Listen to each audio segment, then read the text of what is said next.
तपाईँ क्रिस्चियन हो? म क्रिस्चियन हो भन्ने प्रमाण छ तपाईँसँग? होइन, मैले त्यही त क्रिस्चियन पास्टर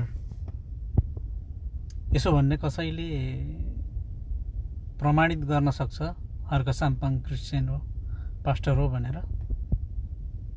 यसरी जबरजस्ती अरूलाई लान्छना लाउने काम नगर्नुहोस् साथीहरू सोसियल मिडियामा। तपाईँले प्रमाणित गर्न सक्नुहुन्छ, जसले पास्टर भन्नुहुन्छ, क्रिस्चियन भन्नुहुन्छ, प्रमाणित गर्न सक्नुहुन्छ हर्क साम्पाङ पास्टर हो, क्रिस्चियन हो भनेर?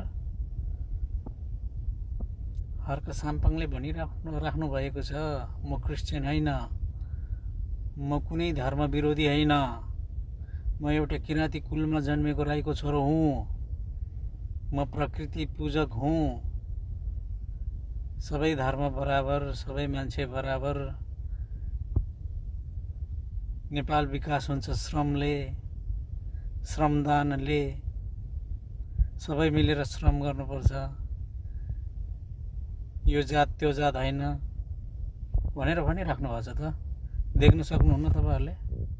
हर्क साम्पाङले चलाउनु भएको श्रमदान अभियानमा त्यहाँ कति थरी जातका मान्छेहरू आउँछन्, अनि त्यहाँ पकाउने र खाने खाना कुन जातले पकायो, कुन जातले खायो भन्ने कुरोको त्यहाँ कुरो हुन्छ? हुँदैन नि। त्यही भएर हर्क साम्पाङलाई त्यसो भन्न छोड्नुहोस् है। हर्क साम्पाङ कुनै धर्म विरोधी, जात विरोधी, कुनै वर्ग विरोधी, कुनै गरिब विरोधी, कुनै धनीको विरोधी होइनन्।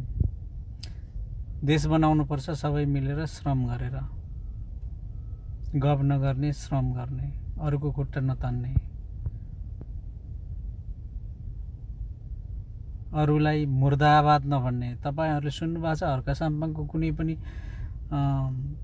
सभा र्यालीमा लगाइएको नारामा कसैलाई मुर्दाबाद भनेको सुन्नुभएको छ तपाईँहरूले?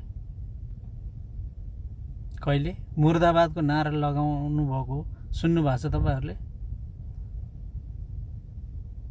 छैन नि है। सुन्नुभएको छ भने भन्नुहोस्।